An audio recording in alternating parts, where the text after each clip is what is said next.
దేవుని కీర్తనను ధ్యానించుకుందాం.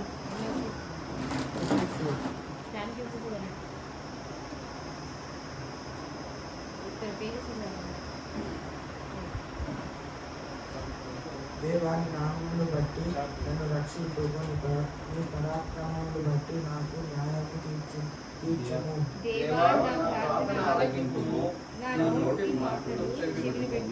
అన్యులు నా మీదకి లేచి ఉన్నారు, బలాఢ్యులు నా ప్రాణము తీయ జూచుచున్నారు. వారు తమ ఎదుట దేవుని ఉంచుకున్న వారు కారు.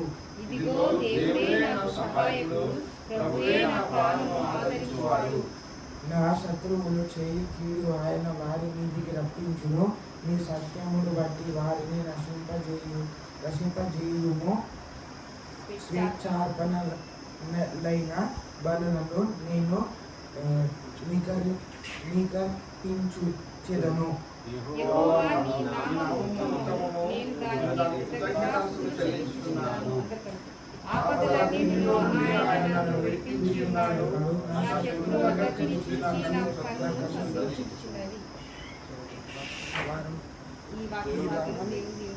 ఈ వారం కీర్తనలు దేవుడికి ఇచ్చినారు.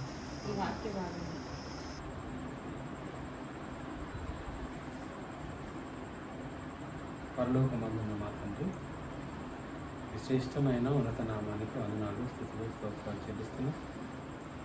మరొక రోజును మీరు మాకు అనుగ్రహించినందుకు కృతజ్ఞతలు. విలువైన సంగతులు ధ్యానించుటకు మీరు ఇస్తున్న ఈ చక్కటి తరుణాన్ని బట్టి కృతజ్ఞతలు చెల్లిస్తున్నాం. ప్రభువా, మా ఆత్మను రక్షించే శక్తిగల వాక్యమును సాత్వికంతో అంగీకరించే మంచి మనస్సును మీరు అనుగ్రహించండి. సంఘాన్ని దీవించి ఆశీర్వదించండి. మీ మాటలు మేము ధ్యానిస్తుండగా ఏకాగ్రత హృదయాన్ని అనుగ్రహించండి. ఈ ఆరాధన అంతటి ద్వారా మీకే మహిమ కలగాలని మనస్ఫూర్తితో కూడుకుంటే ఈ ప్రార్థన యేసుక్రీస్తు వారి పవిత్ర నామంలో ప్రార్థించి వేడుకుంటున్నాము తండ్రి, ఆమేన్. క్రీస్తునందు ప్రియమైన దేవుని పిల్లలందరికీ ప్రభు నామంలో వందనములు, శుభములు తెలియపరుస్తున్నాను. నెక్స్ట్ ఈరోజు ఒక విలువైనటువంటి అంశాన్ని బైబిల్లో నుండి ఆలోచన చేద్దాం. అంశం పేరు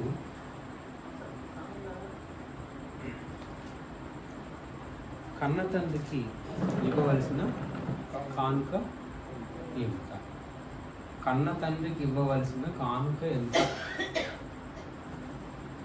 మన తండ్రి కానుకలు కోరుతాడా? ఒకవేళ కోరితే ఎంత ఇవ్వాలి? ఆది నుండి నేటి వరకు కానుకలు తండ్రికా? కానుక ఇవ్వవలసినటువంటి బాధ్యత మనం ఎదురుదా? ఉంటే ఈ కాలంలో దేవునికి ఎంత ఇవ్వాలి? ప్రారంభం నుండి మనం ఒకసారి ఆలోచించేద్దాం. కానుక విషయంలో దేవుడు ఎలాంటి ఆజ్ఞలు ప్రవేశపెట్టాడు? కానుక ఎంత ఇవ్వాలి? ఏ రూపంలో ఇవ్వాలి? ఎప్పుడు ఇవ్వాలి అనే విషయాలన్నీ మనం బైబిల్లో నుండి ఆలోచన చేద్దాం. ముందుగా ప్రారంభ కాలంలోకి వెళితే ఆదాముకు దేవుడిచ్చిన గర్భఫలాలు కయీను మరియు హేబేలు. వీరిద్దరూ యెహోవా సన్నిధికి విచ్చేశారు. దేవుని యొద్దకు వచ్చిన తర్వాత కానుకలు అర్పించుటకు సిద్ధపడ్డారు. ఒకరోజు కానుకలు అర్పించారు. కానుకలు అర్పించినటువంటి ఆ రోజు దేవుడు ఎవరి కానుకలను స్వీకరించాడు లేదా ఎవరి అర్పణను స్వీకరించాడు అని మనం బైబిల్లో చూస్తే మనకు స్పష్టంగా తెలుస్తుంది. ఏమని? హేబేలు అర్పణను దేవుడు స్వీకరించాడు. కయీను అర్పణను దేవుడు తృణీకరించాడు. కారణం ఏంటి? కయీను అర్పణను ఎందుకు తృణీకరించాడు? హేబేలు అర్పణను ఎందుకు స్వీకరించాడు అని మనం ఆలోచిస్తే దేవుడు వారి ఇరువురి యొక్క మనస్సును ఆలోచించాడు.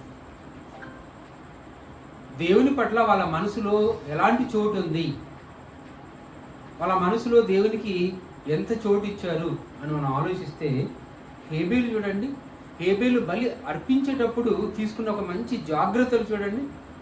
ఏమేమి జాగ్రత్తలు తీసుకున్నాడు? ముందుగా ఒకటి తొలిచూలు అని అన్నాడు. ఎలాంటి జాగ్రత్తలు తీసుకున్నాడంటే, దేవునికి అర్పించేటప్పుడు హేబేలు పాటించినటువంటి పద్ధతి ఏంటంటే తన మందలలో నుండి తొలుచూలు వాటిని ఎన్నుకున్నాడు. దేవుడు ఎప్పుడు కూడా ఎవరిని కోరుకుంటాడు అని అంటే తొలుచూలు, జ్యేష్ఠ కుమారుని కావాలి అని అన్నాడు. నీ ప్రథమ సంతతి కావాలి అని అన్నాడు. అంటే దేవుని మనస్సును హేబేలు తెలుసుకున్నాడు. హేబేలు ఏమన్నాడు? తన మందలో నుండి క్రొవ్విన తొలుచూలు మందలో నుండి తీసుకొచ్చాడండి. తీసుకొచ్చి దేవునికి ఏం చేశాడు? అర్పించాడు. అంటే దేవునికి మొదటి స్థానం ఇచ్చాడు, దేవునికి ప్రథమ స్థానం ఇచ్చాడు. మన జీవితంలో కూడా మనం దేవునికి ప్రథమ స్థానం ఇవ్వాలి, ప్రథమ స్థానం ఇవ్వాలి. దేవుడికి మనం చాలా ప్రాముఖ్యతనివ్వాలి. ఈరోజు దేవుడు అంటే లెక్క లేకుండా పోయింది, అసలు దేవుడు అంటే భయం లేకుండా పోయింది, అసలు దేవుడు అంటే పట్టింపే లేకుండా పోయింది, అసలు దేవుడు ఉన్నాడనే సంగతే మర్చిపోయారు. అలాంటప్పుడు దేవునికి అర్పణ ఇస్తారు, దేవునికి కానుకే ఇస్తారు. అంతవరకు కాకుండా కన్న తల్లిదండ్రులను కూడా చూసుకుంటున్నారంటే అసలు కన్న తల్లిదండ్రులకు కానుకలు ఇస్తున్నారా? కన్న తల్లిదండ్రులను ఎలా చూస్తున్నారు చూడండి, గౌరవిస్తున్నారా? కన్న తల్లిదండ్రులను సన్మానిస్తున్నారా? దేవుడు చెప్పిన మాటలు ఏంటండి? మీ తల్లిదండ్రులను సన్మానించండి, మీ కళ్ళ ఎదుట ఉన్న తల్లిని తండ్రిని సన్మానించండి. సన్మానిస్తున్నారా? అవమానిస్తున్నారా? లోకం మీద చూస్తే తల్లిదండ్రులను చాలామంది అవమానిస్తున్నారు, సన్మానించే వాళ్ళు తక్కువైపోయారు. అలాంటప్పుడు మనం ఒకసారి ఆలోచిస్తే చిన్ననాటి నుండి పెద్దయ్యేంత వరకు ఒక వ్యక్తి పట్ల వాళ్ళు తీసుకున్నటువంటి జాగ్రత్తలు ఇంత అంతా కాదండి. లేత వయసులో నుండి, చిన్నప్పటి నుండి, శిశువుగా ఉన్నప్పటి నుండి యవన ప్రాయం వరకు, వివాహ వయస్సు వరకు ఆలోచిస్తే ఎన్నో జాగ్రత్తలు తీసుకుంటారు, ఎన్నో పిల్లల కోసం ఎన్నో చేసి పెడతారు. అలా మనం ఒకసారి లెక్కలు తీసుకుంటే తల్లిదండ్రులకు పిల్లలు చేసేటువంటి పరిచారం ఎంత అండి? తల్లిదండ్రులు పిల్లలు చూసుకున్నటువంటి విధానాన్ని మనం ఒకసారి ఆలోచిస్తే ఈ పిల్లలే తల్లిదండ్రులు చూసుకునే విధానం సరిపోతుందా? అసలు ఏ తల్లిదండ్రులకు పిల్లలు వాళ్ళ రుణాన్ని తీర్చడం లేదో అనిపిస్తుందండి. పిల్లలు తల్లిదండ్రుల రుణాల పడి ఉంటున్నారు. వాళ్ళ రుణం తీర్చుకోవాలి అని అంటే తల్లిదండ్రులను ముదిమి వచ్చే వరకు కూడా ఎలా చూసుకోవాలి? అశ్రద్ధగా చూసుకోకూడదు. ముదిమి వచ్చే వరకు కూడా చాలా శ్రద్ధ వహించాలి, సన్మానించాలి, చక్కగా చూసుకోగలగాలి. ఎప్పుడు ఏం ఆలోచించాలి తెలుసా అండి? ఒకవేళ నా తల్లి లేదా నా తండ్రి నన్ను బాగా చూసుకోకపోతే నేను ఈరోజు ఇలా నిలబడేవాడిని కాను అని అనుకోగలగాలి. నా జీవితం ఇంత బాగుంది అని అంటే దీని వెనకాల నా తల్లి తండ్రులు ఎంతో ప్రయాసపడ్డారు నా కోసం అని అనుకోవాలి. అలా అనుకున్నటువంటి నాడే నా తల్లిదండ్రులకు కూడా నేను ఎంతో కొంత రుణం తీర్చుకోగలగాలి అనుకుంటాను. ఈ లోకపు తల్లిదండ్రుల విషయంలోని అవగాహన లేని ఈ జనాలకి పరలోకంలో ఉన్నటువంటి తండ్రి గురించి అవగాహన ఉంటుందా? ఆ తండ్రి రుణాన్ని తీర్చుకుంటారా? కన్న తండ్రికి కానుకిస్తారా?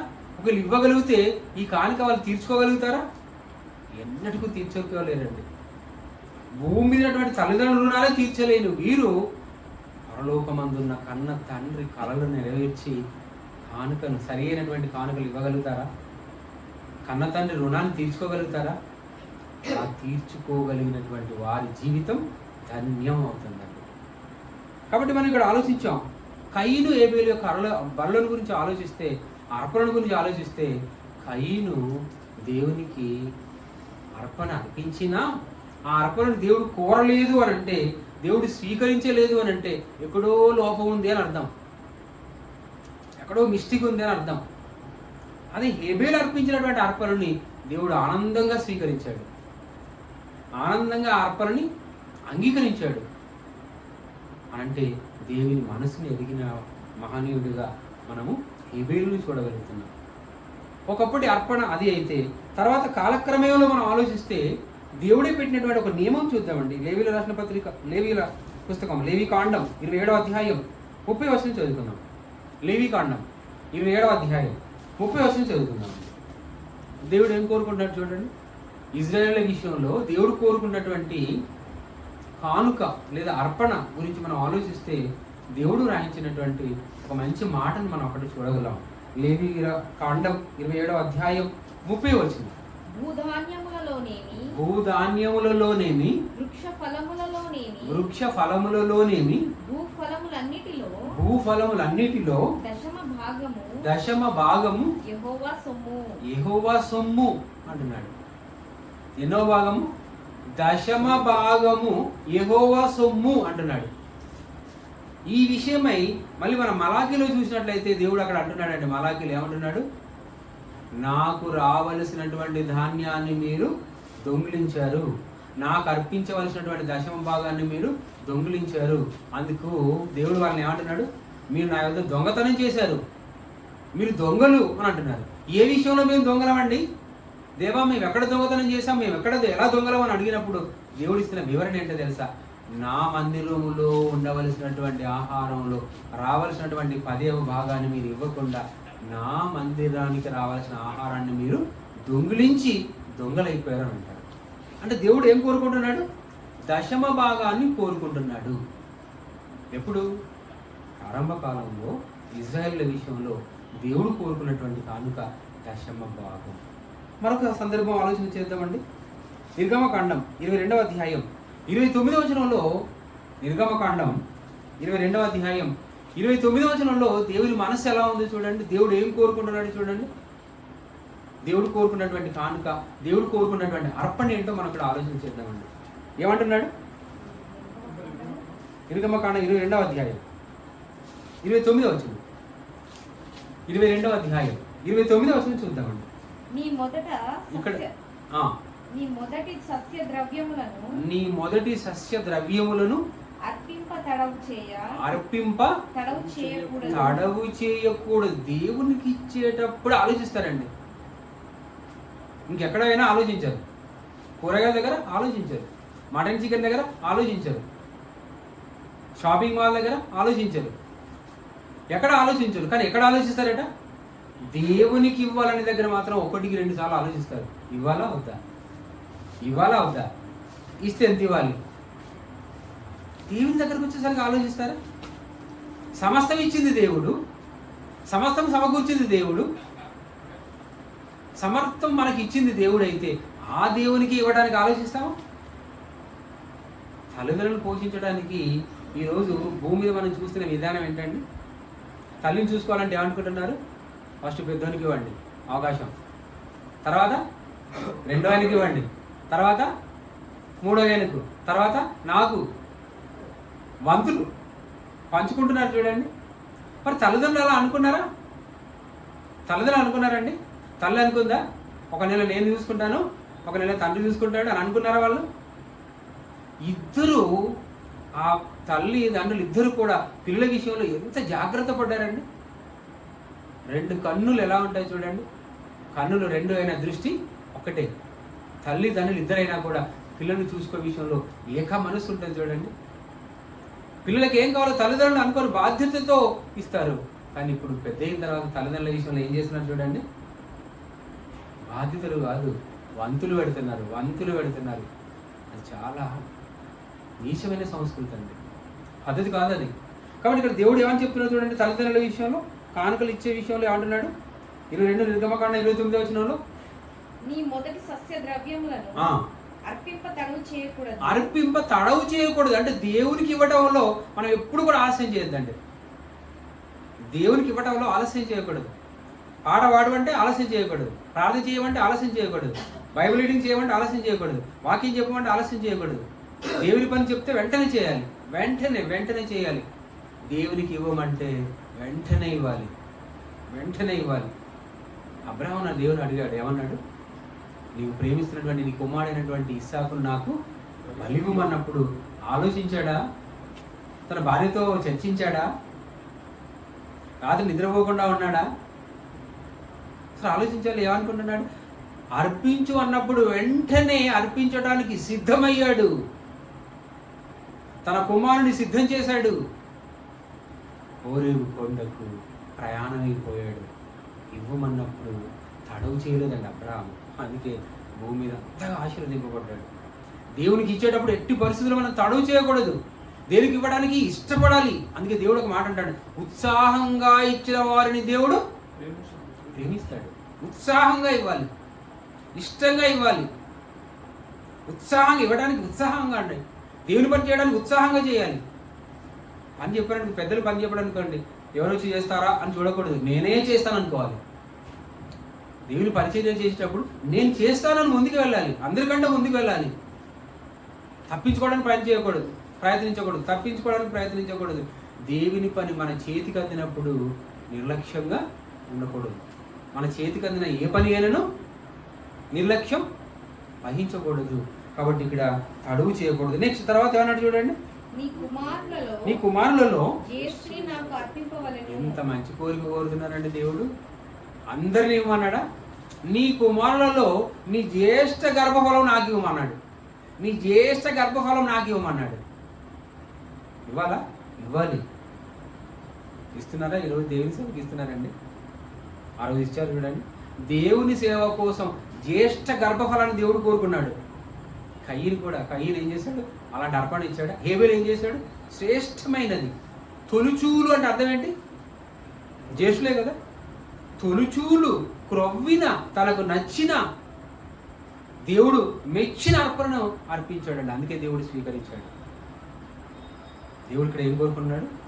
మీ జ్యేష్ఠ పుత్రుడిని నాకు ఇవ్వండి, మీ జ్యేష్ఠ కుమారుని నాకు ఇవ్వండి అంటున్నాడండి. దేవుడికి చాలా ఇష్టం, జ్యేష్ఠమైనది, శ్రేష్టమైనది కోరుకుంటున్నాడు. దేవుడు కోరుకుంటున్నాడు. అంటే మనం ఈ విధానాల గురించి ఆలోచించినప్పుడు ప్రారంభంలో హేబేలు అర్పణ కోరుకున్నాడు, తర్వాత దశభాగం అంటున్నాడు, ఇక్కడ జ్యేష్ఠులు అని అంటున్నాడు. ఇంకా దేవుని మనస్సులోకి వెళ్ళిపోతే ఏం కోరుకున్నాడు చూద్దాము. దేవుని మనస్సులోకి ఒకసారి మనం వెళ్ళిపోదామండి. దేవుడు ఏం కోరుకున్నాడు? లూకాసు వార్త 21వ అధ్యాయం 2వ వచనం.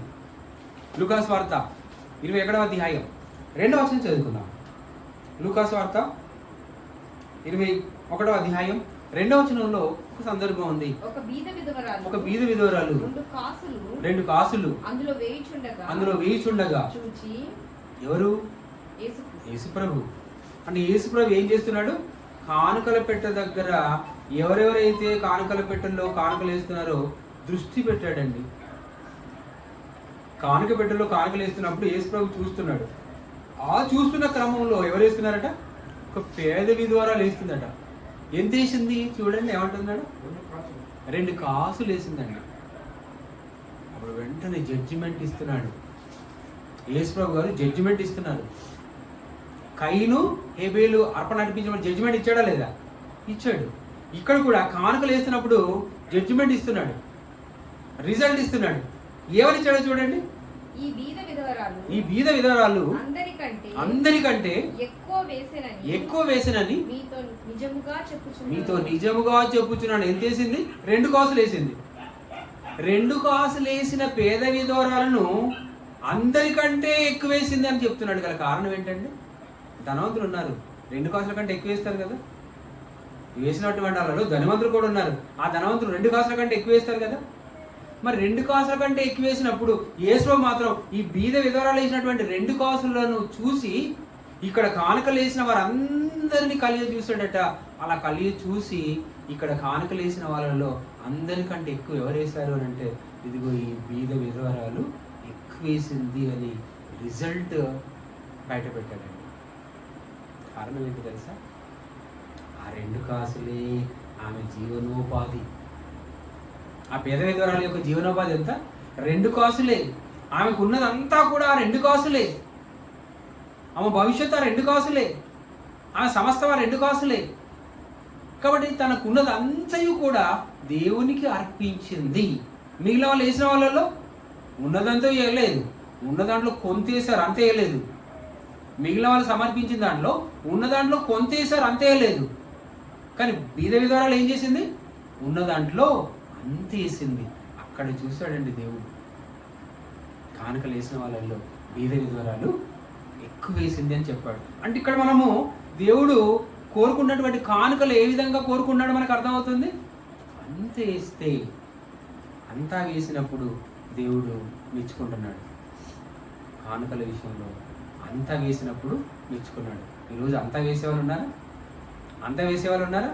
అపోస్తలుల అధివాద్యంలో మనం చూసాం కదండి, అననీయ సఫీరా చూసాం. అంతా ఇచ్చారా? కొంత ఇచ్చారా? కొంత.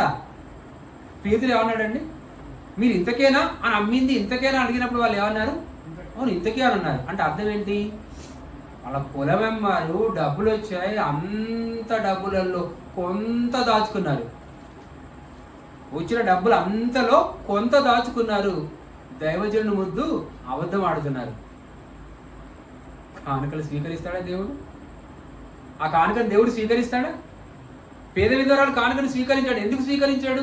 ఆనందంగా స్వీకరించాడు. అలా కారణం అంతేసింది. ఇక్కడ వీళ్ళు భార్యాభర్తలు ఏం చేశారు?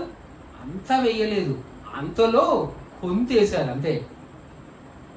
దేవుడు పట్టుకున్నాడు, అక్కడ పట్టుకున్నాడండి. నీవు నీ పొలాన్ని ఇంతకే అమ్మావా? అవును ఇంతకే అమ్మావు. అబద్ధం ఆడారండి. ఎక్కడ? దేవుని సమక్షంలో, దేవుని సన్నిధిలో అబద్ధం ఆడాలి. అసలు జీవితంలోనే అబద్ధం ఆడకూడదు. దేవుని సన్నిధికి వచ్చినప్పుడు ఇంకా పవిత్రంగా ఉండాలి. మన నోరును కాచుకోవాలి, మన ప్రవర్తనను కాచుకోవాలి. అలాంటి పవిత్ర స్థలముల్లో వీళ్ళు చేసిన ప్రవర్తన ఏంటండి? అబద్ధం ఆడి పరిశుద్ధాత్మను మోసగించారు, ఫలితాన్ని అనుభవించారు. అంటే ఈ సందర్భంలో మనం ఏం చేస్తున్నాం అంటే దేవుని మనస్సు అంతా, కొంత కాదు అంతా దేవునికి ఇవ్వాల్సినటువంటిది అంతా. మనకు సందర్భాన్ని మనం బైబిల్లో చూద్దామండి. మనకు మంచి సందర్భాన్ని బైబిల్లో చూసినట్లయితే దేవుడు ఏమని చెప్తున్నాడు చూడండి. దేవుడు ఏమిస్తున్నాడు, ఎంత ఇస్తున్నాడు, ఎంత ఇవ్వాలి అని మనం ఆలోచిస్తే అపోస్తల కార్యం 2వ అధ్యాయం 45వ వచనంలో ఒక మంచి సందర్భాన్ని చూడగలుగుతున్నాం. అపోస్తల కార్యములు 2వ అధ్యాయం 45వ వచనంలో ఈ దేవునికి అర్పించే విషయంలో నాటి దేవుని పిల్లలు ఎలా చేశారో చూడండి, ఎలా అర్పించారో చూడండి. ఇదియుగాక వారు తమ స్థిర ఆస్తులను అమ్మి అందరికి వారి వారి అక్కర కొలది పంచిపెట్టిరి. ఏం చేశారంటే ఎంత గొప్ప సమాజానికి ప్రారంభం అండి. అక్కడ నవ సమాజానికి ప్రారంభం. అక్కడ యేసుక్రీస్తు బోధలు విన్న తర్వాత మనసును మార్చుకొని ఒక మంచి సమాజాన్ని తయారు చేశారు. బెటర్ సొసైటీని నిర్మించారండి. అక్కడ ఎంత గొప్ప త్యాగం అండి అది. ఆ మాట ఇప్పుడు మనం చెప్పుకుంటాం. చరాస్తులు అమ్మంటే అమ్ముతారా? స్థిరాస్తులు అమ్మంటే అమ్మేటువంటి లోకమైనా ఇప్పుడు. కానీ వాళ్ళు అప్పుడు ఏం చేశారు చూడండి. స్థిర ఆస్తులను అమ్మి అపోస్తుల పాదముల యొద్ద పెట్టారట. ఎంత నమ్మకం ఉంటే పెడతారు చెప్పండి. వారు స్థిర ఆస్తులను అమ్మి అపోస్తుల పాదముల మీద పెట్టారు. వాళ్ళు ఏం చేశారంటే సంఘంలో ఉన్నటువంటి వారి అక్కరలను తీర్చారు. మంచి సమాజాన్ని తయారు చేశారండి. ఎవరికి ఏ కొదవ లేదు, ఎవరికి ఏ లోటు లేదు, ఎవరికి ఏ సమస్య లేకుండా అప్పుడు ఆ రోజు సంఘం చూసిందండి. అదే సమాజం, నవ సమాజం.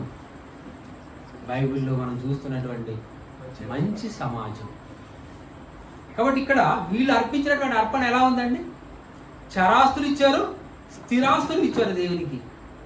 వీటన్నిటిని మనం ఆలోచిస్తే ఒక్కొక్క సందర్భంలో ప్రారంభంలో ఏం చేశారు? కయ్యను ఏబేలు అర్పణను చూసాము. తర్వాత ఏం చూసాము చెప్పండి? 10వ భాగం చూసాము. తర్వాత జ్యేష్ఠ భాగం చూసాము. తర్వాత 2 కాసులు, పేద విధురాలు 2 కాసులు చూసాము. ఆ తర్వాత అపోస్తుల కార్యంలో అయితే తమ స్థిరాస్తులు అమ్మటం, దేవుని యొద్దకు తీసుకురావడం చూసాము. అలాగే మరొక సందర్భంలోకి వెళ్ళిపోతే దేవుడు ఏమని రాయించాడో ఒక అద్భుతమైనటువంటి మాటను మనం చూద్దామండి. హెబ్రీయులకు రాసిన పత్రిక 10వ అధ్యాయం 7వ వచనం. హెబ్రీయులకు రాసిన పత్రిక 10వ అధ్యాయం 7వ వచనం. హెబ్రీయులకు రాసిన పత్రిక 10వ అధ్యాయం 7వ వచనం చదువుతున్నాను. అప్పుడు నేను గ్రంథపు చుట్టలో నన్ను గూర్చి వ్రాయబడిన ప్రకారం దేవా నీ చిత్తము నెరవేర్చుటకు ఇదిగో నేను వచ్చి ఉన్నాను. ఇదిగో చూడండి, ఇదిగో నేను వచ్చి ఉన్నాను అని అన్నాడండి. ఎప్పుడంటే చెప్పండి ఇదిగో అండి. ఇదిగో అంటే దేవుడు ఇదిగో నేను ఇచ్చి ఉన్నాను. ఏమంటున్నాడు చూడండి. ఇదిగో నీ చిత్తము నెరవేర్చుటకు ఇదిగో నేను వచ్చి ఉన్నాను అంటున్నాడు. యేసు ప్రభు కానుక అర్పిస్తున్నాడా? దశమభాగం అర్పిస్తున్నాడా? గొర్రెలు మేకలు అర్పిస్తున్నాడా? 2 కాసులు అర్పించాడా? ఇక్కడ యేసు ప్రభు అర్పిస్తున్న అర్పణ ఏంటండి? ఎంత మంచి మాట ఆలోచించండి. ఎంత మంచి మాట అండి. ఇదిగో నాకు ఒక శరీరమును అమర్చితివి. మన 2 చేతులు ఉన్నాయి, దేనికి అమర్చబడింది? మొండానికి అమర్చబడింది. ఈ మొండెము దేనికి అమర్చబడింది? ఆత్మకు అమర్చబడి ఉంది. ఫిట్ చేశాడు దేవుడు. ఆత్మకు ఈ శరీర భాగాలను అమర్చాడు. ఆత్మకు ఈ శరీరాన్ని అమర్చాడు. అందుకే యేసు ప్రభు అంటున్నాడు, నాకు ఒక శరీరమును అమర్చితివి. ఆ శరీరంతో ఏమని చెప్తున్నాడు చూడండి, ఏమంటున్నాడు తర్వాత చదువుకుందాం, ముందుకు వెళ్దాం. బలులు అర్పణయు పూర్ణ హోమములను పాప పరిహారార్థ బలులను నీవు కోరలేదు గాని అవి నీకు ఇష్టమైనవి కావని. ఇక్కడ ఏమన్నాడు? బలులు అర్పణయు కాకుండా నాకు ఒక శరీరమును అమర్చితివి. ఇదిగో అంటే దేవునికి ఏమి సమర్పిస్తున్నాడు యేసు ప్రభు? ప్రారంభంలో ఎన్నో అర్పణలు చూస్తాడు. కయ్యను హేబేలు అర్పించిన అర్పణ లాంటిదా? పేద విధవరాలు వేసిన 2 కాసులు లాంటిదా? దశమ భాగం లాంటిదా? జ్యేష్ఠ కుమారుడైన యేసుక్రీస్తు తండ్రికి అర్పణగా తీసుకొచ్చాడు. తనను తానే అర్పణైపోతున్నాడు. చూడండి, ఈ అర్పణను దేవుడు ఏం చేశాడు? అదే హెబ్రీ రాసిన పత్రిక 5వ అధ్యాయం 7వ వచనంలో ఈ అర్పణను దేవుడు స్వీకరించాడా?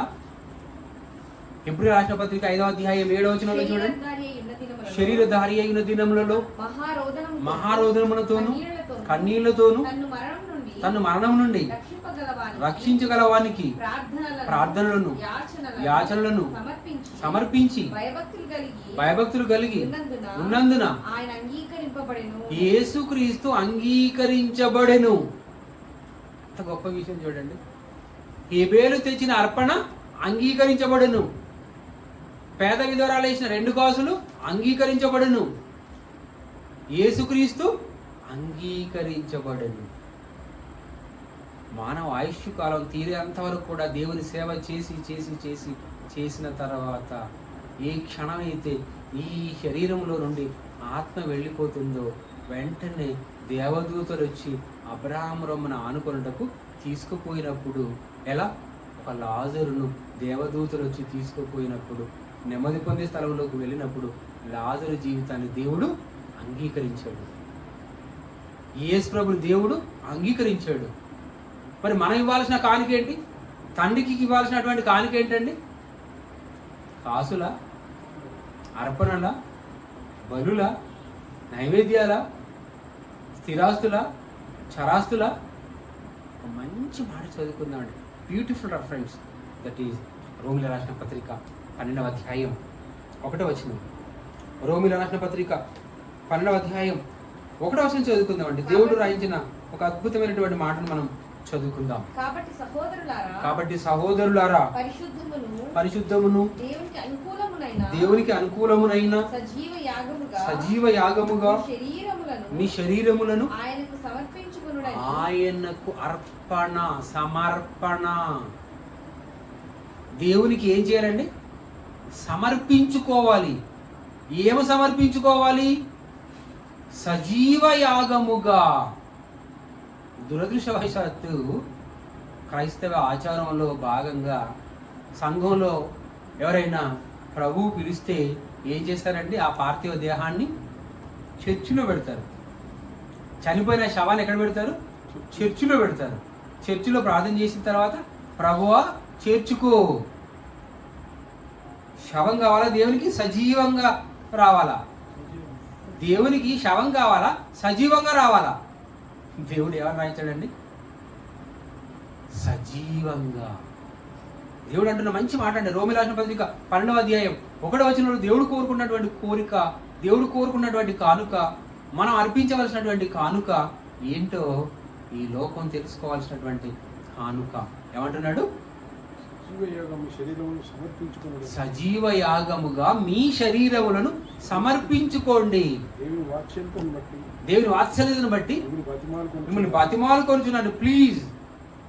పౌలు గారు ఏమంటున్నాడు? బ్రతిమలాడుతున్నాడు. ఏమని? సజీవ యాగముగా. చనిపోయిన తర్వాత శవం దేవుని దగ్గరికి రాదు. అసలు శవం మనుషులకు అవసరం అండి? ఒక కోడి తెచ్చింది, మేక తెచ్చింది, దాన్నైనా తీసుకొని తింటారేమో, కానీ మనిషి చేస్తే ఉపయోగం ఉందా? మనిషి చేస్తే ఇంకేమైనా ఉపయోగించుకుంటారండి? కానీ దేవుడు చెప్తున్నాడు, శవమే మనుషులకు అవసరం లేనప్పుడు శవం దేవునికి అవసరమా? కాబట్టి దేవుడు ఏమని రాయించాడు? సజీవ యాగముగా. మనం పాడే పాట ఏందండి?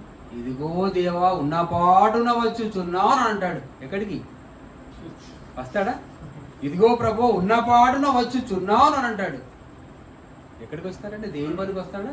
నాకు చేత కాదండి. దేవుని పనికి వస్తారా? నాకు పనులు ఉన్నాయండి. దేవుని పనికి వస్తారా? బంధువులు వచ్చారండి. దేవుని పనికి వస్తారా? ఒంట్లో బాగోలేదండి. దేవుని పనికి వస్తారా? జాబ్ ఉందండి. ఈయన రీజన్ చెప్తారు చూడండి. కానీ దేవుడు ఏమంటున్నాడు? సజీవ యాగముగా మీ శరీరములను సమర్పించుడి. ఎవరికి? మన కన్న తండ్రికి. గర్భఫలం యెహోవా ఇచ్చు బహుమానం. ఒక సందర్భంలో యేసు ప్రభువుని శోధించడానికి వచ్చారండి. ఒక కాయిన్ తీసుకొచ్చారు. ఇదిగో ఈ పన్నిచ్చుట, కైసరుకు పన్నిచ్చుట న్యాయమా కాదా అని అడిగారండి. అప్పుడు యేసు ప్రభు ఏమన్నాడు? ఆ పన్నుని తీసుకొచ్చాడు. దాన్ని నిన్ను చూపించి దీని మీద నా రాతలు ఎవరివి అని అన్నాడు. కైసరివి అని అన్నారు. అయితే కైసరివి కైసరికి ఇవ్వండి, దేవునివి దేవునికి ఇవ్వండి. ఈ దేహం కైసరి ఇవ్వలేదు, ఈ దేహం లోకం ఇవ్వలేదు, చివరిగా ఈ దేహం తల్లిదండ్రులు కూడా ఇవ్వలేదు. ఈ దేహం రావడానికి దేవుడు రూపకల్పన చేశాడు. గర్భఫలం యెహోవా ఇచ్చు బహుమానం. తండ్రి ఇచ్చు అనలేదు, తల్లి ఇచ్చు అని అనలేదు. తల్లి మోసింది తండ్రి ప్రమేయంతో, కానీ ఇచ్చింది ఎవరు? కన్న తండ్రి. ఈ దేహాన్ని కన్న తండ్రి ఇస్తే, మన తల్లిదండ్రులకు బహుమానంగా ఇస్తే, ఈ దేహంతో ఎన్ని పనులు చేస్తున్నాం? చేయకూడదు పనులు చేస్తున్నాం. ఈ దేహాన్ని మళ్ళపరుస్తున్నారు. ఈ దేహాన్ని దేవుని కొరకు వాడకుండా ఈ దేహాన్ని లోకం కొరకు, ఈ దేహాన్ని నీ ఇష్టం కొరకు, తమ ఇష్టం కొరకు వాడుతున్నారు. తప్పు, అది నేరం. అందుకే దేవుడు ఏమని చెప్పాడు? యేసు ప్రభువు ఏమని చెప్తున్నాడు? ఇదిగో నాకు ఒక శరీరం అమంచిదివి, ఇదిగో ఈ నీ చిత్తం నెరవేర్చుకు నేను వచ్చి ఉన్నాను అని అంటున్నాడు. తండ్రి చిత్తాన్ని నెరవేర్చుటకు వచ్చే ఈ దేహం దేవునికి ఇష్టమైన కానుక. ఏమన్నాడు? సజీవ యాగముగా మీ శరీరమును సమర్పించుకోండి అని అన్నాడు. సజీవ యాగముగా మీ శరీరములను సమర్పించుకోండి. దేవుడు మెచ్చే కానుక, దేవుడు మెచ్చే కానుక. సజీవ యాగంగా మన శరీరములను దేవుని సేవలో అరగాలి, కరగదీయాలి, ఉపయోగించాలి, వాడాలి. మన పాదాలు సువార్త చెప్పడానికి పరిగెత్తాలి. అప్పుడు సువార్త ప్రకటించే వారి పాదములు ఎంతో సుందరమైనవి. మన పెదవులు ప్రభు పాటల గురించి పాడాలి. మన పెదవులు ప్రభు యొక్క మాటలు చెప్పాలి. మన దేహం దేవుని పనిలో వాడబడాలి. దేవుని కోసం ఈ దేహం అర్పణైపోవాలి. సజీవ యాగముగా మీ దేహములను దేవునికి సమర్పించుడి, ఇట్టి సేవ మీకు యుక్తమైనది అని అంటున్నాడు. మీరు అర్పించవలసిన కానుక మీకు దేవుడిచ్చిన దేహాన్ని పవిత్రంగా మార్చుకొని ఈ దేహంతో దేవుణ్ణి మహిమపరచాలి. ఈ దేహాన్ని దేవునికి సమర్పించాలి. అది నిజమైన కానుక, దేవుడు కోరే కానుక, దేవుడు మెచ్చే కానుక, దేవుడు ఇష్టపడే అర్పణ. ఈ విషయం తెలుసుకోవాలి. కనుక మన అంశం పేరు ఏంటండి? కన్న తండ్రి. కన్న తండ్రికి ఇవ్వవలసిన కానుక ఎంత అండి? దీని విలువ ఎంత అండి? ఈ దేహం యొక్క విలువ ఏంటో తెలుసా? మనల్ని దేవుడు ఏం చేశాడు? కొన్నాడు. ఎలా కొన్నాడు? నిర్దోషమైన, నిష్కలంకమైన, పవిత్రమైన క్రీస్తు రక్తము ద్వారా మనల్ని కడిగి కొని తన కోసం నిలబెట్టుకున్నాడు. అప్పుడు ఈ దేహం ఎంత విలువైనదండి? అమూల్యమైన దేహం అది. ఎందుకు? అమూల్యమైన రక్తం ద్వారా మన పాపాలను దేవుడు కడిగి వేసుకొని మనల్ని కొన్నాడు. ఇలాంటి అమూల్యమైన దేహంతో దేవుని సేవ చేసి దేవుణ్ణి మెప్పించాలి, దేవుణ్ణి ఒప్పించాలి. అదే నిజమైన కానుక అవుతుంది అని మీ అందరికీ గుర్తు చేస్తూ ఈ మాటలు ఇద్దరితో ముగిస్తున్నాను. Thank you everybody. ప్రార్థన చేసుకుందామండి. పరలోకమందున్న మా తండ్రి, ఈ శ్రేష్టమైన ఉన్నత నామానికి వందనాలు, స్తుతులు, స్తోత్రాలు చెల్లిస్తున్నాం. ప్రభువా, ఈ ప్రపంచం తమకి ఇష్టం వచ్చినట్లు మీకు అర్పిస్తున్నారు. మీరు అర్పణలు కోరకపోయినా, బలులు కోరకపోయినా ఈ లోకం అర్పించి తండ్రి వారికి వారే తృప్తి పొందుతున్నారు. కానీ మీ మనసును తెలుసుకోకుండా మీరు కోరుకునే అర్పణ, మీరిచ్చిన ఈ దేహం సజీవ యాగంగా మీ సేవలో ఉపయోగపడాలి అని క్రీస్తు గారు చెప్పిన మాటలు, పౌలు గారు చెప్పినటువంటి మాటలను మేము ధ్యానించాం. సజీవ యాగముగా మా శరీరములను మీకు సమర్పించుకోవాలనేది మా పట్ల మీ ఆశయం అయితే మా హృదయపూర్వకంగా తండ్రి ఈ శరీరంతో మీ సేవ చేయాలని మేము మంచి నిర్ణయంతో ఉన్నాం. కృప చూపండి, మా సేవను అంగీకరించండి తండ్రి, మా కానుకను అంగీకరించండి. హేబేలు అర్పణ మీరు అంగీకరించారు, పేద విధవరాలు కానుకను మీరు మెచ్చుకున్నారు. అలాగే మా సేవను తండ్రి కాదనకండి ప్రభువా, మీరు మెచ్చే సేవ మేము చేసేటట్లు, మీ చిత్తాన్ని మేము నెరవేర్చేటట్లు, మీ వాక్యానుసారంగా మేము ప్రవర్తించేటట్టు, అనేక ఆత్మను మీ వద్దకు తీసుకొచ్చేలాగన, మీ మంచి మాటలు అనేకులు పంచులాగన, ఆ క్రమంలో మా దేహాన్ని మీ కొరకు మీ సేవలో వాడబడిలాగున కృప చూపడని మనం చేసుకుంటాం. సంఘాన్ని దీవించి ఆశీర్వదించడం ఈ ప్రార్థన మీ కుమారుడు మా ప్రభు యేసుక్రీస్తు వారి పవిత్ర నామములో ప్రార్థించి వేడుకుంటున్నాం తండ్రి. ఆమేన్. అందరికీ వందనాలు.